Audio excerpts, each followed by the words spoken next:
Why don't we build a car ferry? I've never moved. No, like that thing you saw in Albania. Like a raft. Why don't we build one? We're getting a death glare. Fell in a lot, but Sorry. We're getting death glare. What else do you need?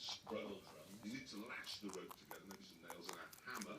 Probably a hammer, yeah. Oil drums underneath. This sounds like the worst business management course ever. You know those outward bound courses where you've got a chicken and some rice? Okay then, thanks to Hammond, it's back to the studio.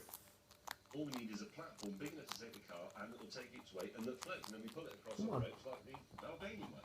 We drove through a village, did we not? Sort of Now, stretched down just down those banana trees. Yes, what do you think they sell rafts for cars? They might sell cars. They've always got those. Don't want a banana, don't want a headscarf, I'd like a car ferry. We'll go on to the back seat. Look, I'm going to divide this up. I'm going to find some rope. You go and find some oil drums. You go and get some wood. There's some wood.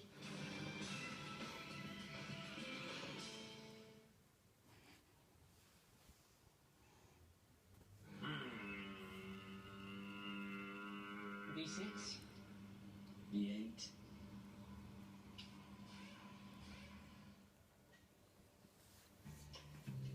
At Glassage Smart Water, we think it's way more inspiring to look up to the magic of the water cycle. Clouds inspired us to vapor distill our spring water